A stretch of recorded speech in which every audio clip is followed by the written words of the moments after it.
Hello everyone, hope you're doing well. I thought today we would have a chat about the ZTZ99A. It got a model change in the last major update, and one of the things that was really hard to tell was what actually changed, because there was a ton of different things that were moved around, but overall it was really hard to work out just from looking at it what had changed. And then I got pointed towards this article from the forum from Mirage Tank, and I decided it's time to kind of go through it and also talk about, War Thunder players and obsession with certain areas, which is always really interesting to kind of look at, because obsession is always kind of seen in a negative way, and sometimes it can be if it annihilates different parts of your life. But a lot of the time, it can actually be kind of interesting, because when you get somebody who really hones in on their craft, no matter what it can be really interesting to see what can come out of it. Recently, I've been playing the Stalker series in preparation for Stalker 2, and after finishing the first game, I had a look at a lot of the communities, and remember, that game came out in 2006, so 18 years ago, and there is still very active communities talking about the game, modding the game, doing crazy stuff for the game, and that's just kind of crazy to me. And the fact that in War Thunder, we have a similar situation when it comes to people talking about historical inaccuracies or talking about, specific differences within models, it is kind of nuts. So let's go through the changes for the ZTZ99A and also kind of show other stuff that Mirage Tank has done as well, which may point to stuff in the future, but also kind of shows the issue when we look at these types of posts and also the biases that can turn up, right? So first of all, I'll leave the posts in a link to in the description, by the way. So if you want to check them out yourself, you can do. They're all in the War Thunder forum, and you can see here, this one is about the ZTZ99. He also did another post which talks about the MBT 2000, the Khalid, and the VT4. This was actually posted in September recently, so maybe this one will also show a bunch of different stuff. Now, understand, this is just a collection of things, so it isn't exactly the overall, he created the post himself, but some of the ideas may not be his own. I'm sure as somebody who is incredibly obsessed with this idea, it probably would be, but who knows? But it might be worth checking out both of these just to kind of give you an idea of what's going around. Then there is the other part of it, which is this part here, where for some reason he really dislikes Swedish vehicles and their performance in the game. He wants the STRV122 nerfed. He thinks that it's way too good to be able to deal with everything, compares it to many others, and talks about how it should be 12.7 compared to everything else. And then also replacing the T80U and the Mi-28 in the Swedish tree. This guy has obviously had some very poor experiences facing Swedish vehicles. So, and also is an individual who's much more interested in putting vehicles where they should be when it comes to his opinion. So going through the ZTZ99 changes, we can have a look here and go through what's going on, and also at the same time talk about some things that haven't changed at the end of the day. Now, this post is pretty long. It goes through all of the arduous stuff.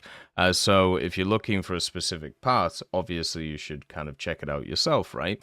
Now, the interesting thing is what he does is he uses a lot of photographs and then scales them to what the vehicle should be in the game, and he does this pretty effectively. This is basically using what would be classed as tertiary sources and comparing them to what is there. You can see here even just doing very slight images and comparing them to, once again, what is in the game, and it is very close to what is about. He doesn't talk about armor he doesn't talk about armor values. He talks about where armor should be and where armor shouldn't be, and the thickness of it. There is a few areas where he does go into the whole supposed what the armor should be, but generally he's better at that. That's sometimes when these guys go a little bit off the deep end, where they start talking about suggested armor values and start seeing them as facts.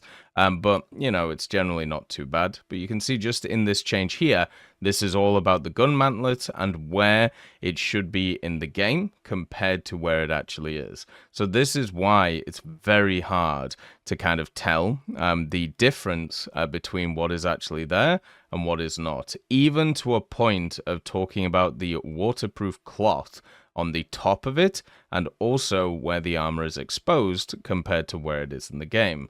Once again, using videos and using pictures to work out specifically where things are supposed to be. Now, this is going to a crazy level of dedication, but as I said, I would class this as obsessive behavior. And there is nothing wrong with obsessive behavior as long as you stay, you know, in your mind and you understand it is obsessive behavior. That is where it kind of goes a bit crazy. It also shows a more interesting point to me, where once again he's even done like diagrams about what is there and what is not there, what should be here and what shouldn't be here, based on videos and pictures that we see of the ZTZ99. One of the more interesting parts of this, I know we're like harping in on a specific vehicle here, the ZTZ99, but think about it this way. War Thunder, as a game, has 2,000 plus vehicles in the game. Imagine you had a person who was like this for every single individual vehicle. Now, the point is, that's not true, right? There isn't somebody who's decided that, you know, the Hurricane Mark II is their go-to and has to, you know, nail down a bunch of stuff like this, even to a millimeter. But imagine that there is. Now imagine the amount of time it's going to take Gaijin to go through all of these things and also fix the models and push through all of the different changes, because a lot of these changes have to be microscopic in their nature in order to make them as realistic as possible, which is basically what you're seeing here, which is why it was very hard for people to be able to tell what was going on. Now, there are a few models in the game, like the D520 or the D521, which really need an upgrade, like very old models, stuff like the B-17 used to be, right, before they updated it, and also stuff like the Ju-87 and the Spitfire. They were very old, and they decided to do them. Whereas when you look at stuff like the ZTZ99, it's a pretty more recent model, and a lot of the additions that they've done to it are minor and tiny. Imagine if they had to go through that with every single vehicle in the game because of the fact that somebody has obsessed specifically about it and gone forward with it. That would take ages, which is why it's really cool to see these changes, but also you have to think about the amount of information that Gaijin is dealing with in the first place to sort all of this stuff out. Imagine if the modeler makes the vehicle based on a set of pictures, maybe even like a 3D model of it, right? Where they've gone to find one of the vehicles and then they've taken pictures all around it and they've, you know, made the model around it. Then they put it in, and then of course it's there, but it's missing very small parts because they haven't gone microscopically into the specific vehicles, right? Then also we even have the top stuff of the missing armor, which is there, and instead of, you know, having to go back and having to reset it, maybe what ended up happening with something like the ZTZ99, you remember that, you know, crazy cowboy Chinese guy who they were relying on for information about these things? Maybe that dude just straight up didn't give them the information, or maybe you just lied about it. And then it needed another person to come along to be able to show all these things. So therefore you would know what's going on. So it wouldn't even be Gaijin's issue or fault that these things happened, but there's no way you would ever know that. And that is what's key. The amount of information that is flying around this community at 1,000,000 miles an hour is incredibly hard to deal with. As a person who's had to like manage communities nowhere near the scale of War Thunder, it is impossible to be able to track everything that's going on, and also for the relevant information for the specific vehicles. Number two is the manpower that's required to actually go through that and also fix the models, especially when you're talking about microscopic changes, which means that you have to be able to measure everything perfectly. You need to add new parts to it. And even on this area of the article, it's literally talking about the height of the suspension and the height of the road wheels. So straight up just looking at the road wheels here, and you can see in game, oh, they are too high. You can see the comparison to the actual levels where it is. So that's why the ZTZ99A is lower than it was previously now. So you can see the actual height and then the wrong height, which is what it's at. So now it's lower in the game because of this specific thought. Now, so first of all, you need the resources to be able to manage all of these things. Second of all, you need the resources to be able to remake something that was, not made properly in the first place. And then also you need something to constantly update this when things get changed in the game. And this is not even talking about, fixing basic balance things like fixing the reload or fixing rounds or anything like that. This is just getting the basics right and having to redo everything about it. And it's just nuts, the amount that's gone into it.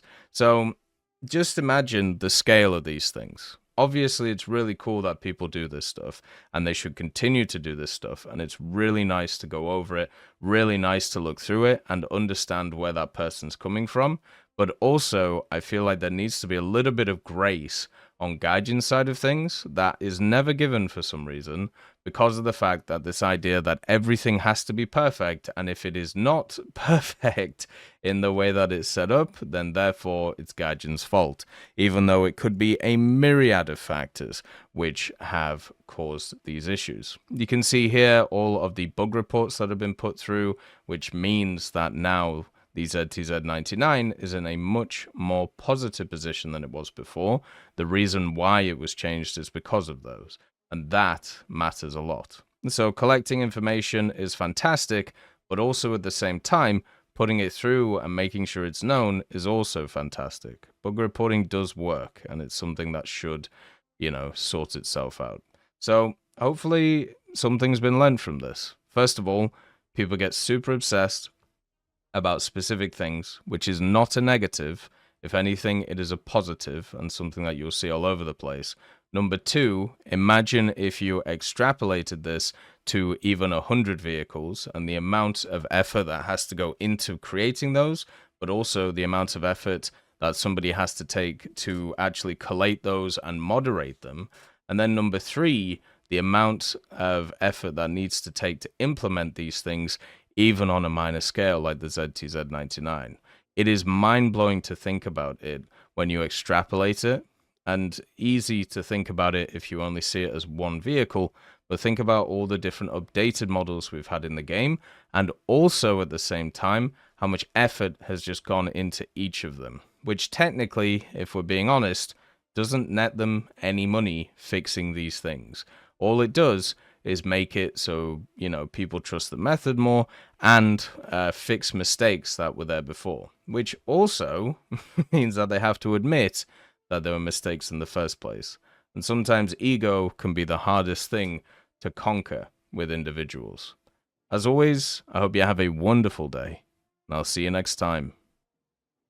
I'd just like to thank GMG Smiley, CD Beans, Chieftain Mike, EMN3 Galaxy, Tulio Pontecorvo, Brendan Quinn, Carrion Crow, Gus Irenicus, Pyman, Wartinder, Teddy, Daniel Stanton, Martinez, B. Young, Ozzy Panzer, Alan Hacker, Liam Shear, Opium Prime, Lafouche, Sem, Aslan, Uncle Bean, and Derek R. for supporting the channel.